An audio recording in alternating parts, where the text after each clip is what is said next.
Good afternoon. Happy sunny Tech Tuesday. In today's after school session, I'm going to be talking about creating individual student handouts in Lumio and how you can import things like PDFs, slides, or just build individual student handouts right within Lumio using some of their embedded manipulatives and graphic organizers. So I'm here in my Lumio interface, ready to get started, and I'll just click on the big green button to start a new activity. So from here, I, of course, always have all of these options to choose from to start building a new Lumio lesson, and keeping in mind that a Lumio lesson is like a slideshow. So the first thing I choose from here would just be the first slide in that presentation. And I could choose several things from these options to actually put together in one student presentation. So that's this beginning screen. It gives you all of those little options that you have that you can create some lesson content out of. And I'm going to actually use the import resource for this first one and show you how we can bring in a PDF and make it into something that students can work with a little bit. So I have a PDF worksheet stored on my computer. So I'm just going to go into my local storage. Now you'll notice I can also access Google Drive directly from here. So this doesn't just mean your Lumio folder and drive, it means your whole Google Drive. So images and slideshows and docs and all kinds of things that you have stored in your Google Drive can also be imported onto a Lumio slide. I'm going to grab this PDF off my computer. When Lumio is importing something that has multiple pages, so if it's a slide with multiple slides or a PDF like this with multiple pages, it will detect those and it will actually give you an opportunity to decide if you want to import everything. So on this screen, it's showing me all of the pages that it's found in my PDF and asking me to confirm which I would like to import. I'm going to untoggle the ones that are answer key related, and then go ahead and add this into my Lumio file. So this was an 8.5 by 11 paper worksheet. And as you can see, Lumio has adapted itself to that perspective. So my pages are appearing normally here. You have down here in the lower left a zoom control where you can zoom in and out. The students would have this control in their view, and then a standard mouse button zooms in and out too.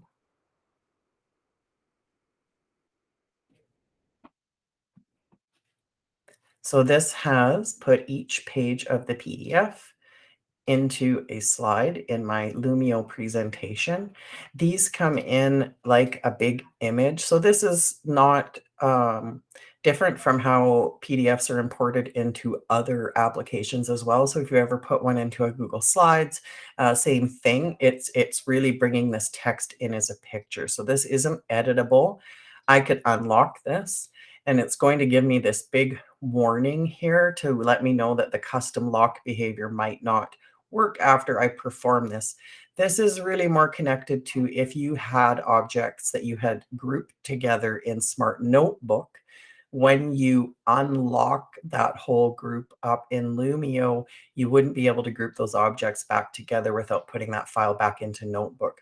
For something like this, because it's seeing it as just one big object, I can unlock it safely and adjust it if I choose, and then go ahead and relock it with that little menu. So once you make any edits to this, it officially converts to Lumio, and then we get the duplicate copy, and then that lovely infinite cloner, which is my favorite thing about smart products. And then the ability, of course, to lock this down, which in this case, if this is just going to go out as is and have students inserting text in here, then I'm going to want to have this locked for sure. So this is um, worksheets imported, ready to go digital format, and I'm in the editing mode. So at this point, I could add text in if I wanted. I could put in some images and adjust, but again, I can't change anything about what's here on the page, this is just being seen as a large image.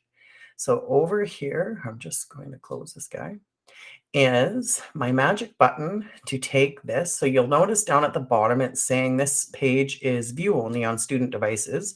I want to turn this into something that the students are not just viewing, that they're doing something with. So we're going to go ahead and hit the magic wand. And this is where I can convert this to an individual handout, a group workspace, or even a whole class whiteboard. So we'll do some of each of these so that we can see what they look like from that student view also. And I'm just going to do this one first as an individual student handout. So as soon as I make it an individual student handout, I get this big gray box and a little preview button. So this is taken now out of my editing capabilities. If I wanted to change this, I can go back in and edit it, but it's going to take out any work students have done. So you wouldn't want to edit an activity after you had launched it with your students.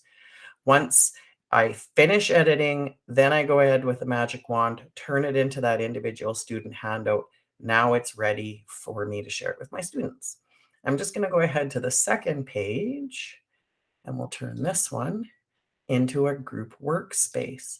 So this one's going to be tricky to show you without a bunch of kids signed into my Hello Smart, because the group workspace will actually let you split kids up into groups to work on their own copy of this. So where the individual handouts is going to give each student their own working copy of that they'll be working on when they're doing it in class, the group workspace would actually give one document to groups of them, and you can choose the groups yourself as well. I'm going to go ahead and set this third one to the whole class whiteboard. So this would be full on. We all have edit access to this slide. Would be exactly the same as having everyone on a Google Slides or another shared document where you're all interacting and editing live.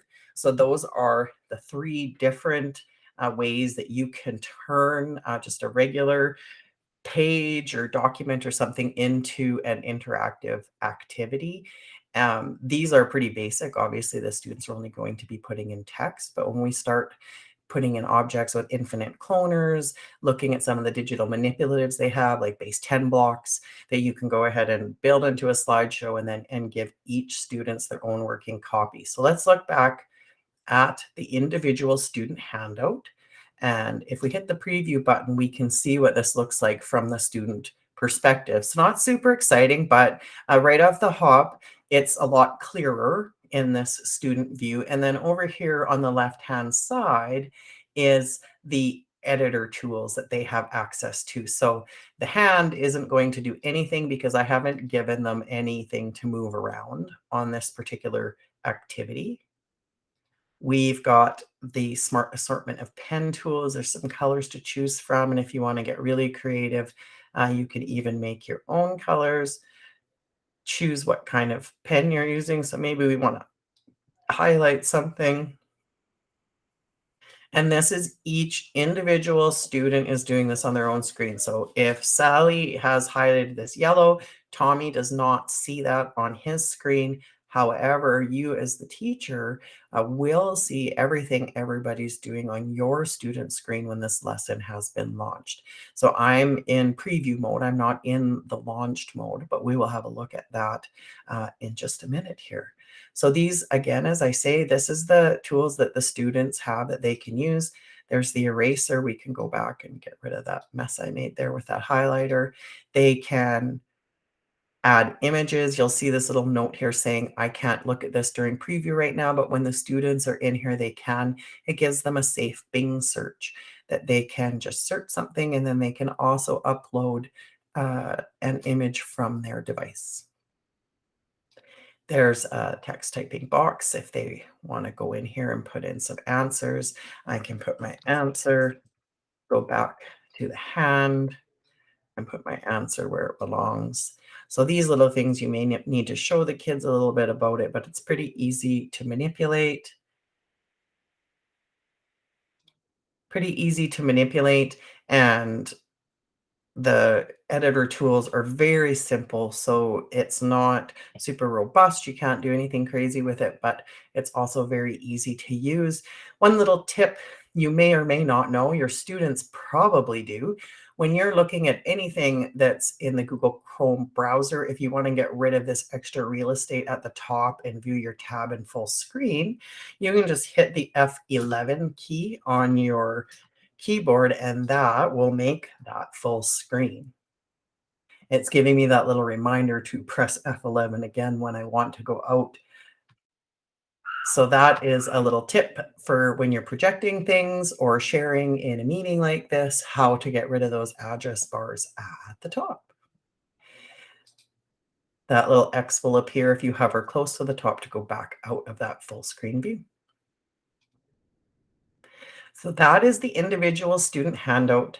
As I say, this one allows you to do students in groups. So same thing, just that it's not an individual copy for everybody. You on the teacher side would see their group progress, of course. And then this one gives them access to all full on edit on that one single slide. So everybody would see everybody's live edits. Those are how you can set that up. So remember, that was that little magic wand after I've imported something into Lumio. The little magic wand is how I can go ahead and turn that into one of these types of activities for my students. It could very well be that I have pages that are meant to just be view only and others that would be interactive.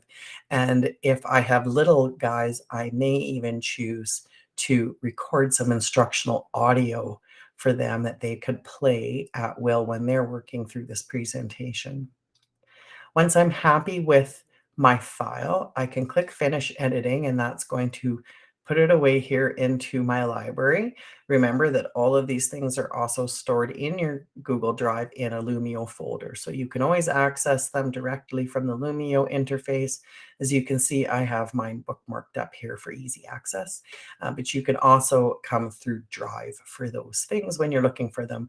I find it much easier to see all of my Lumio stuff in one place like this. So from here, this activity that I just finished creating for students, when you hover over, you see you have the start and the edit buttons, fairly self-explanatory. Starting the lesson is going to launch this for my class. That means that it is live, and as students log in, I'm going to see their little, this number here is going to increase. I can actually see here it's retaining my last session where my son was logged in. So it's showing me that Carter is in this. And my lesson pacing is set to teacher right now. So this means the kids go to hellosmart.com. They log in with my class ID. This never changes. So once your students have been into hellosmart.com with your class ID. If they haven't been in another one, that should actually retain for some time. Also, you could have this code posted somewhere for the students in the classroom or in your Google Classroom, and it won't change. So they can always go back and access it and get into your Hello Smart from anywhere just using that 6-digit code. There is a way to reset it in the Lumio interface if you need to do that for any reason also. And then this is, I just clicked this little pop-out button here, and this is how you could just project that up live for the class. So this is set, as I said, to teacher paced, which means the students are seeing a screen right now with this handout on it, and they have the ability to make their edits and do what they want. I can see their progress by clicking this student progress button. Of course, there aren't actually any students doing anything right now, but it will tell me that the students will appear here once they've connected. If I'm wondering which page this is, or I need to see what the handout looks like, there's a handy button down there that'll just open that up. I can close it again from here. Note that I got the editing tool. So this is my copy of this handout now. I could actually be marking this up at the front of the room with the students if I chose to as well. So as I say from here, if I had students logged in, we would see all their little screens here with fairly live edits of what they're doing. It can take a few seconds for the system to catch up. So it might not be 100% live, but for the most part, you'll see what they're doing. You can click on the little small icons that you can see to get a larger view of any of the students. So if you're projecting it at the front and you want to highlight somebody's work, you can go here, touch their little screen and show that to everybody. Something else you can do is change the pacing to student, and that's going to actually allow the students to work through the pages on their own. And I'm just going to go back to this one because you see I have the setup button. This is where I would go in to put students onto teams. Unfortunately, unless you have at least 2 students logged in, it won't get you past this step. But from here, I would go in, it would show me my students, and I could ask it to randomly put them in teams. I can tell it how many teams or how many on a team, and it will give them that handout as a group to work on.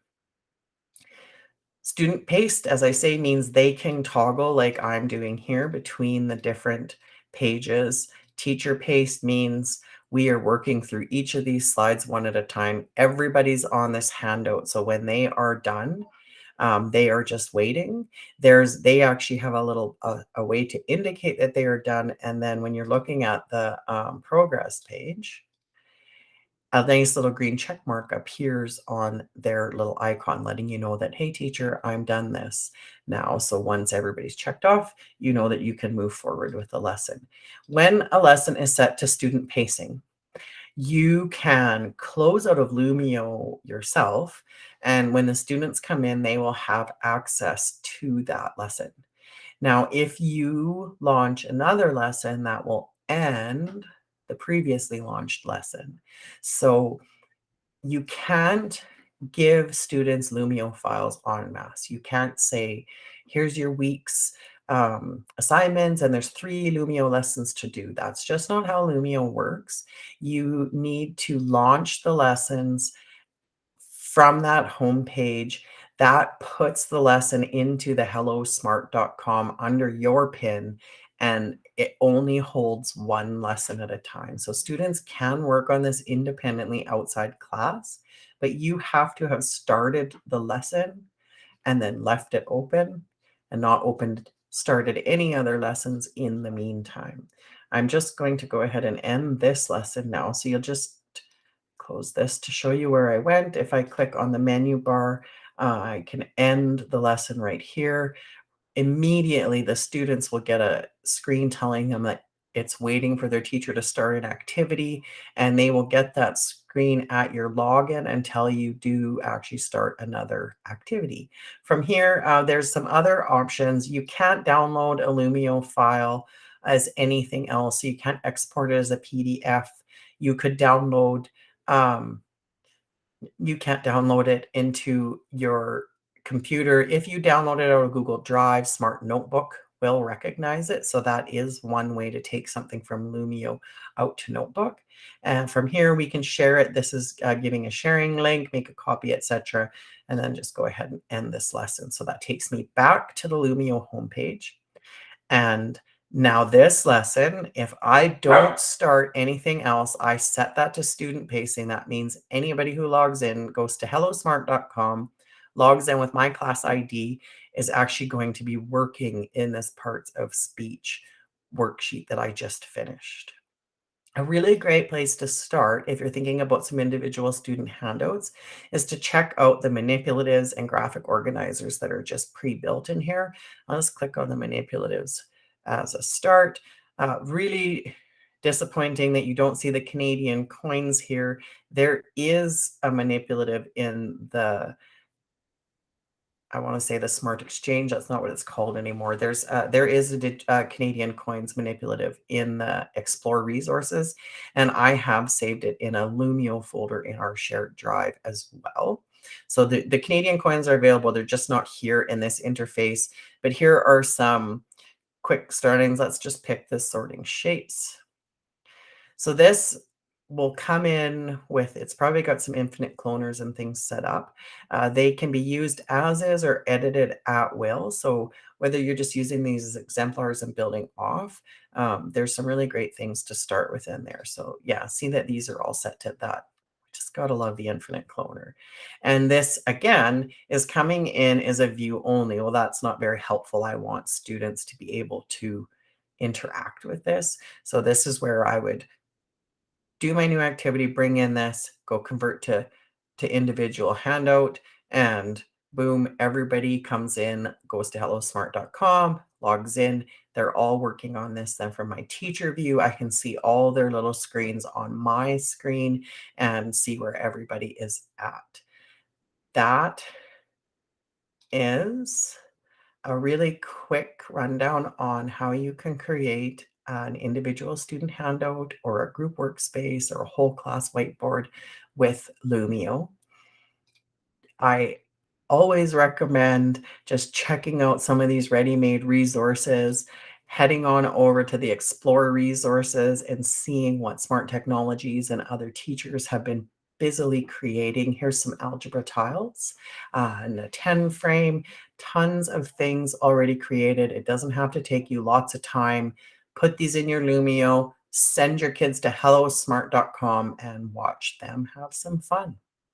Thanks for joining me. Have a great afternoon.